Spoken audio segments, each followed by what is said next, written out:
हाय दोस्तों, कैसे हैं आप। हम उम्मीद करते हैं कि आप अच्छे होंगे और आपकी तैयारी बहुत ही अच्छी चल रही होगी। आज फिर हाजिर एक नई क्लास के साथ। और आज की क्लास जैसा कि हम तैयारी कर रहे थे नवोदय प्रवेश परीक्षा 2023 की, और आज की हमारी क्लास होगी HCF की, मसक की। अब तक हमने LCM सीख लिया था, तीन मेथड से लगाने का एलसीएम, और ये भी सीख लिया था कि एलसीएम के वो तीनों मेथड कब कब यूज किए जाते हैं। दोस्तों अगर आपको नहीं मालूम है तो प्लेलिस्ट में वीडियो पड़ी हुई है, उसको जाके आप देख लें। आज हम शुरुआत करते हैं HCF।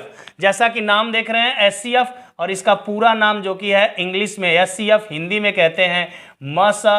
और पूरे नाम की बात करें तो H फॉर क्या होता है दोस्तों, हाईएस्ट। H फॉर क्या होता है, हाईएस्ट मतलब सबसे बड़ा। हाईएस्ट कॉमन, कॉमन का मतलब होता है उभयनिष्ठ दोस्तों। फैक्टर का मतलब क्या होता है, फैक्टर का मतलब होता है गुणनखंड। हाईएस्ट कॉमन फैक्टर HCF का पूरा नाम होता है, हिंदी में कहूं तो महत्तम। क्या दोस्तों, महत्तम समापवर्तक।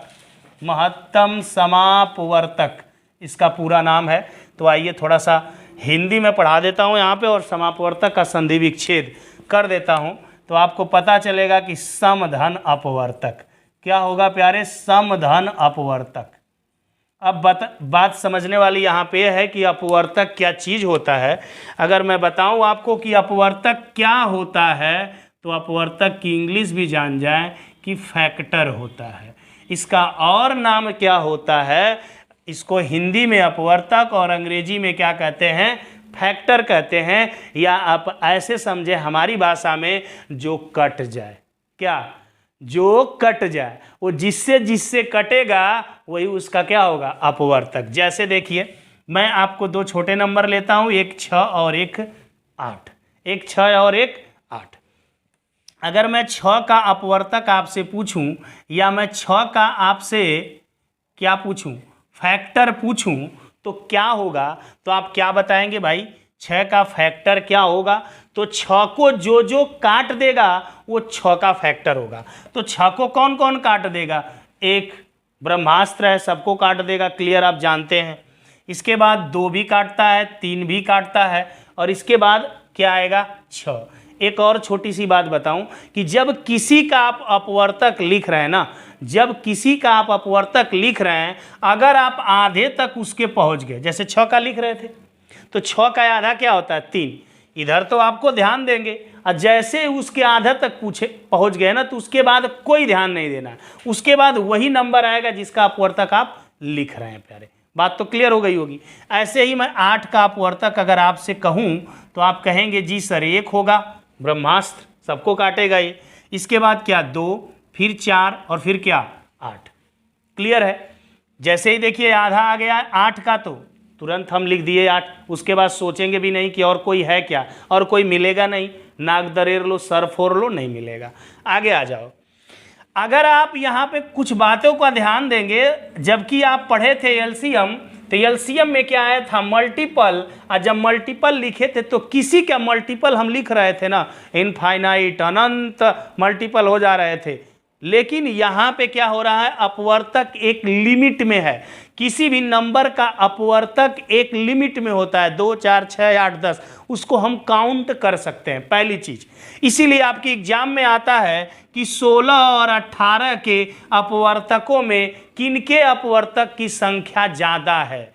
16 और 18 के अपवर्तकों में किसके अपवर्तक की संख्या ज़्यादा है, आपके एग्जाम में बार बार आता है। तो वहाँ पर आप इसी नियम से 16 का अपवर्तक निकाल लेंगे कि भैया 1 से कटेगा, 2 से कटेगा, 4 से कटेगा, 8 से, फिर 16 से। और 18 किससे कटता है, 1 से, 2 से, 3 से, 6 से, 9 से, 18 से। और कोई काटेगा क्या, नहीं काटेगा। इसके अपवर्तक 1, 2, 3, 4, 5। 16 के कितने अपवर्तक भाई, 5। और 1, 2, 3, 4, 5, 6। 18 के कितने, 6। 18 के कितने, 6। तो एग्जाम में आता है तो आप कहेंगे जी 18 के अपवर्तक सबसे ज़्यादा हैं।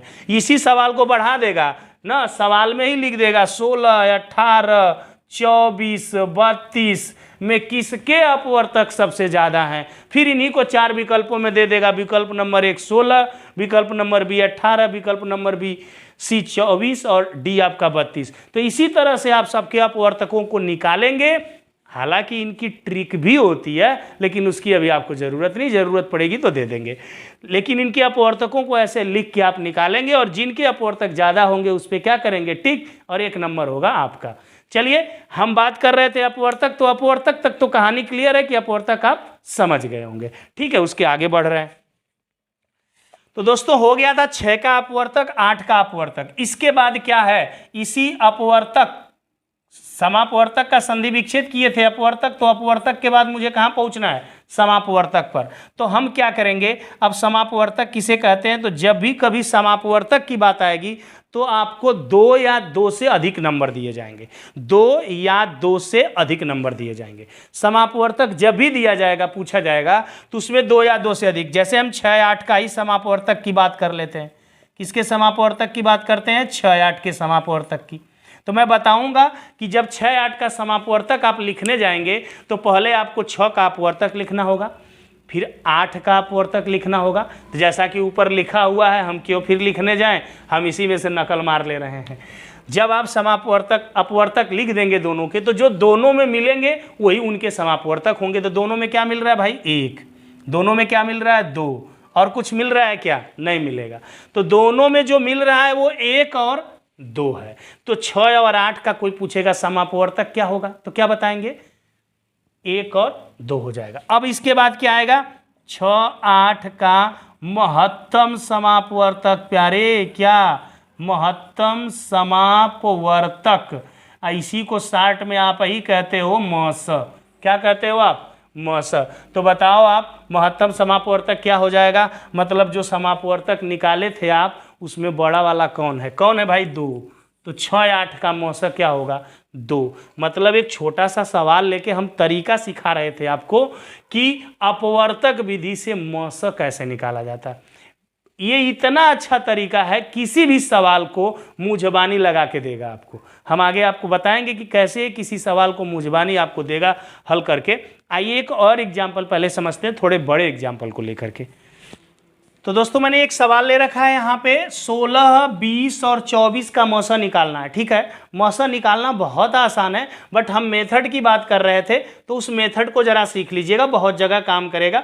नवोदय के पेपर में तो काम करेगा ही काम करेगा, बकिया किसी भी पेपर में ये काम करने वाला है। तो अपवर्तक आपको जानना चाहिए, समापवर्तक आपको जानना चाहिए, क्योंकि कभी कभी अपवर्तक और समापवर्तक से ही क्वेश्चन पूछ देता है। क्या पूछ देता है कि 16, 20 और 24 के 3 समापवर्तक लिखिए। ऐसे जब लिखित परीक्षाओं में पूछ देता है तो समापवर्तक शब्द से अगर आप परिचित नहीं होंगे तो नहीं लिख पाएंगे। इसलिए मैं क्या कह रहा हूँ आपको, यहाँ पर आप देखने की कोशिश करिए कि पहले हम 16 का अपवर्तक निकालेंगे।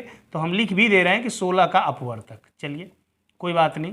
16 का अपवर्तक सबसे पहले हम लिखेंगे क्या, 16 का अपवर्तक।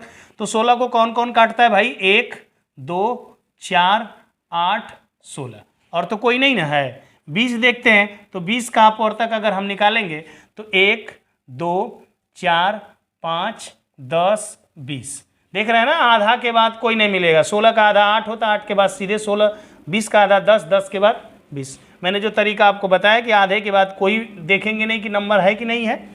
तो 1, 2, 3, 4, 6, 8, 12 और यहाँ पे हो जाएगा 24। ओके, ये तो हो गया आपके अपवर्तक। अब लिखेंगे 16, 20, 24 का समापवर्तक। क्या, समापवर्तक, क्योंकि अपवर्तक के बाद हमारा क्या आएगा, समापवर्तक। तो समापवर्तक में ही नहीं बताए, जो तीनों में मिलेगा। तो तीनों में क्या है, 1, तीनों में क्या है, 2, तीनों में 4 भी मिल रहा है, 3 नहीं मिल रहा है, 4, और कुछ तीनों में है क्या भाई, तीनों में और कुछ नहीं मिल रहा है। चलिए अब आ गए 16, 20, 24 का क्या लिखेंगे भाई, महत्तम समापवर्तक। क्या लिखेंगे, महत्तम समापवर्तक। क्यों लिख रहे हैं, क्योंकि इनका हमको क्या निकालना है, मौस। और महत्तम समापवर्तक का मतलब जो समापवर्तक आप निकाले हैं, जो आया है उसमें बड़ा क्या है, तो बड़ा क्या है, 4। तो ये हो गया इनका आंसर 4। 16, 20 और 24 का जो हमारा मौसा होगा वो क्या हो जाएगा, 4 हो जाएगा। ये मौसा निकालने का गुरु पहला तरीका है। मौसा का फुल फॉर्म आप जान गए। अपवर्तक जान गए, समापवर्तक जान गए और इस विधि से मौसा कैसे निकालेंगे ये भी जान गए। और ये मौसा जो होता है बड़े से बड़े नंबर का भी निकाल सकते हैं, छोटे से छोटे नंबर का भी निकाल सकते हैं, लेकिन वही बात है कि इतने बड़े नंबर का भी ऐसे मौसा निकालना संभव नहीं है कि जो 100 से ऊपर हो। 100 से नीचे तो ठीक है, फैक्टर आप लिख लेते हैं, 100 से बड़े नंबर मिल जाए तो थोड़ी प्रॉब्लम होगी। तो उसके लिए हमें सीखना पड़ेगा डिवाइड मेथड, दूसरा तरीका जो हम नेक्स्ट क्लास में सीखेंगे। ठीक है दोस्तों, तो आज के लिए इतना ही।